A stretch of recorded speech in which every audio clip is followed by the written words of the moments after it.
When it comes to conversations, when it comes to hobbies, a side business, curiosity is king. Approaching a conversation with curiosity will allow the person to want to open up and speak with you. Having curiosity when it comes to a business will allow you to keep following this tether, keep following this line until you get the thing that you want. Curiosity is a lack of knowledge at the time. So let's say that you're somebody who was very interested and very curious about learning cars. So right now you're this base person who knows nothing about cars, but you're curious, I wonder how to change the tire. So you have this point that you look up to, right? Right now you're at this base level. Baseline is right here. But you look up to be up here, which is knowing how to change these tires. So you look up a YouTube video, you ask your dad, you ask somebody you know this question, and then you get this information to fill this gap of knowledge and information that you have. Once you fill this gap, you get new information and new curiosity of like, oh, now that I know how to change this tire, I want to learn how to change the tires on all different types of cars. So now it's SUVs, trucks, sedans.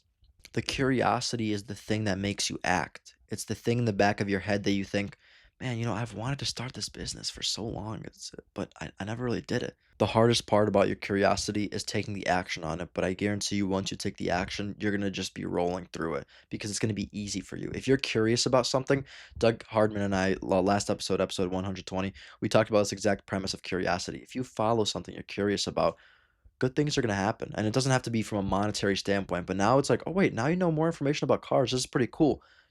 You didn't hurt yourself. You didn't hurt yourself in the process. So therefore, you're doing a good job. If you're chasing your curiosity, you're always getting better. There's different types of curiosity, and this is something that I talk about in my first chapter of my new book coming out November 15th. It's called Talk Deeper.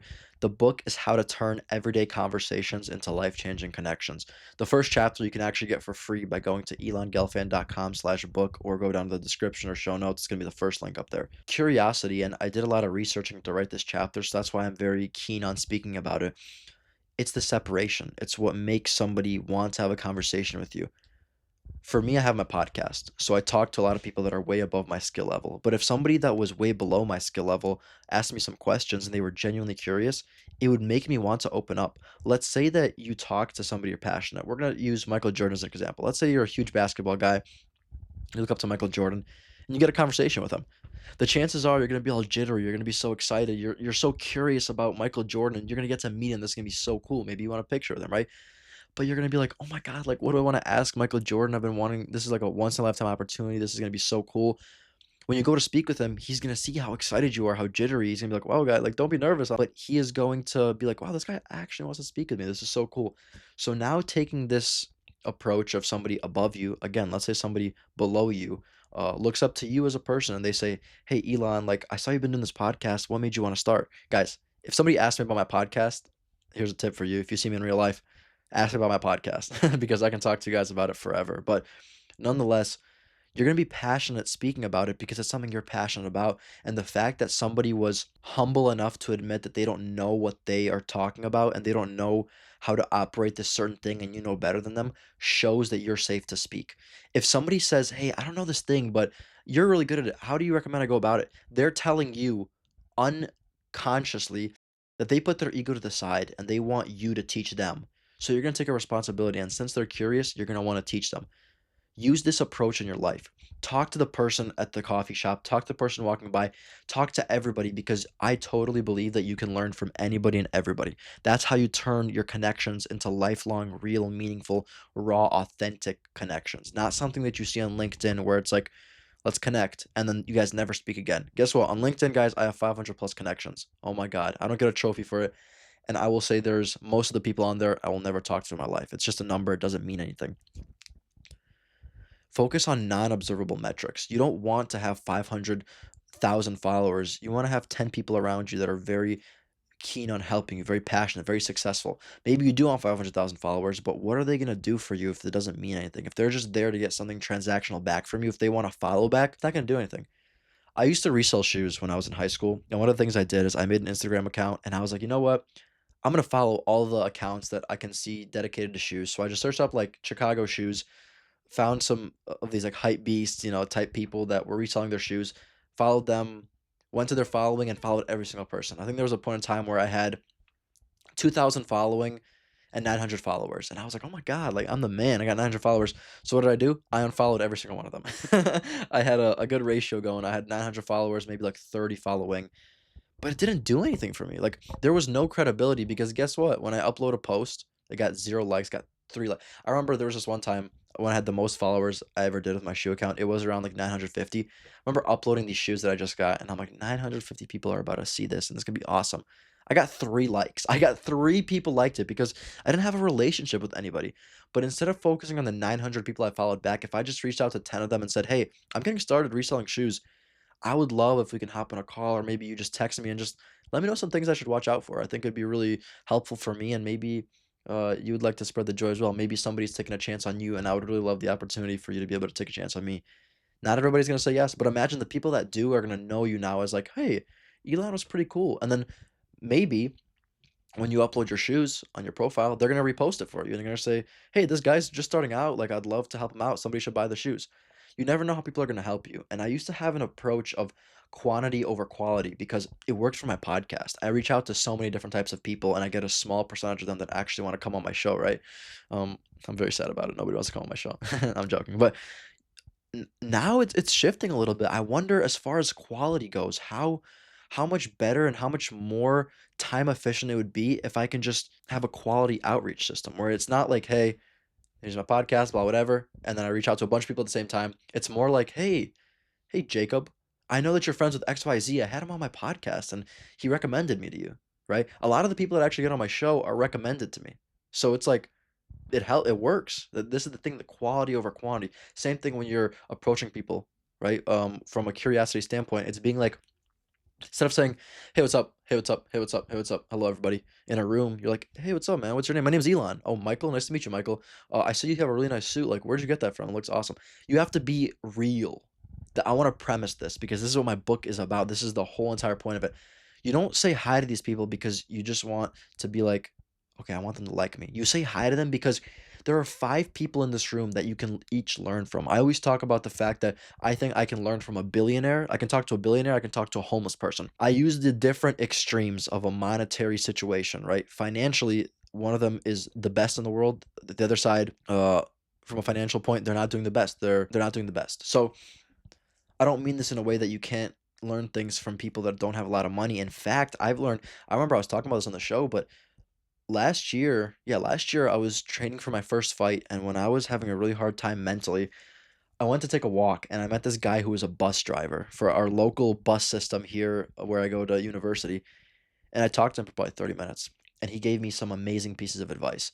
He told me things that were very simple, but I needed to hear. He's like, "Hey, have you been calling your mom? Have you been calling your dad? They care a lot about you. There's gonna be a point in time where they're not gonna be here with you anymore." And it's like this person, it was eye-opening. Although, again, I know that I can talk to these people, but it was eye-opening because it was like, hey, this person who's not considered high on the social class standard has just given me advice that's gonna stick with me for the rest of my life. Now, he's not the first person that told me to call my parents. My parents tell me to call them all the time, right? But he was the first one. He reminded me, and we just had a really nice, deep intellectual conversation where I asked him questions and I just listened because he was so much smarter than me. Being okay speaking to everybody is huge because you don't know if that guy who has a torn shirt at the coffee shop has a torn shirt because he tried getting out of his Bugatti today in the morning. Just this, I know it's supposed to be funny. I understand, guys, but you don't know, right? It's hard to judge people, and I would say don't judge people. Talk to everybody. When I was doing my door to door sales, I remember there was the first lady that took a chance on me door to door. I every day I'd go to so many doors. People would hate me. People would always just they didn't treat me like a human, and that's a whole other conversation that it goes with it. But there was this one woman when I was training, she invited me into her office and she's like, "Hey, listen, I love helping people. I love talking to everybody. Like, how can we work together as companies?" I was working for an internship. It's not my own company, right? But I was like, "Wow." We talked for an hour and a half, and I was like, "This is amazing." It went from me knocking on this person's door, and guess what? I knocked on this person's door. The guy said, "Yeah, you can come in." So I went inside. I talked to him about what the company I was working for offers. He goes, "Yeah, no, no, no, we're good. We're not interested. Thank you so much. Have a good one." And I was like, "God dang it." But then I was looking around, and then this girl leaves her office in the back. She goes, "Hey, come over here. Like, come talk to me." And she said she's the VP of sales for the company. It's like it's crazy how she told me this too. She looking back on it, she said the same thing where she said, "I just talk to everybody, and that's the reason this business has been so successful because I talk to anybody, everybody, and I believe anybody can help me." And I'm the same way. I don't mean help in a transactional way where it's like, "Listen, I'm gonna talk to you, and maybe next time you see me in the coffee shop, you're gonna buy me a coffee." No, it's not how it works. I'm gonna talk to you, and maybe you can teach me something about myself that I don't know. That's how you can repay me. Maybe you can give me a perspective that I haven't thought of. Don't be greedy. It's not about, oh my God, I have this podcast, and if I can get this person, then in the future I can have him as a guest. No, no, no. That's not how this works, right? They know people. I say this on my podcast a lot as well. I think your intentions are very clear, no matter whether or not you say it. You don't have to say it out loud. People can tell by your actions that, he told me he wants this one thing. I can tell by his body language and the way that he was talking to me. I don't think he's telling the truth, right? People have that intuition. People know. So trusting yourself is the one thing, but also not being transactional. That's the worst thing you can do for yourself. When I see somebody that's a robot, when I see somebody that's doesn't want to have a conversation with me, but more wants to get something back from me, it's like, okay, like it instantly turns me off. I don't want to talk to these people, right? I don't want to do that. So this is a lot about the conversational aspect of it, just approaching with curiosity, how it can help you. But same thing with a hobby, like we talked about. If you are passionate, if you're curious about business, I had this one guy talk about business. I never considered business as a major, but now I'm kind of thinking about it. Why don't you test it out? Why don't you say, "Hey, I'm curious about sales seems kind of cool." Follow your curiosity. Right now you have a lack of knowledge, lack of information. We talked about this in the beginning, right? Try to get to the next level. Once you get to the next level, assess how you think. Assess what new things you might be curious about. The thing is, when you keep following this line, there'll become new connections all around you. And I'm not talking about connections to people. I'm saying connections like, wow, I thought I wanted to learn about sales, but once I got into sales, I realized that marketing was my thing. And then once I got into marketing and followed that, I realized that I love newsletter marketing and I loved, online marketing integration systems, all these different nuanced things, but you can't know the nuance unless you start to begin with. That's one thing I want to urge you guys. I'm not here to motivate you. I'm not here to inspire you. I'm here to make sure you guys act. When you put your phone down at the end of this podcast, and I don't even care, pause this right now. Go do the thing you're passionate about. You know yourself. Doug Hardman and I, we talked about this on my last episode. Your intuition is usually right. So trust it. And if it's not right, who cares? It's okay. That's fine. But follow it because you know yourself best. And something that I've been trying to get better at is not asking for advice all the time because I realize not everybody knows the situation I'm in, not everybody knows how I think, so it's hard for them to give me proper advice because they don't know based on the information of what I know and how I think how this thing that they're going to tell me is going to affect me. I talked to somebody about my new upcoming book and they said, "Yeah, listen, if it doesn't do good, I wouldn't like don't be surprised. It's kind of like you're young, you don't have authority."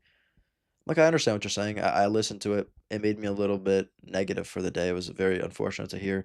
But I was like, this person doesn't know me. This person doesn't know who I talk to. Not everybody can know everything about you. So trust yourself, trust your instincts. And if you have something you're curious about, follow it. If you have something you're curious about in conversation, follow it. Again, it doesn't have to be from a side business. If you're doing a side business and you're curious about business in general, that's cool. But guess what? You can also be curious about where did that one guy get that shirt from? And then go up to him and talk to him. Your curiosity allows you to make real, raw, authentic conversation, connection, meaningful connection as well.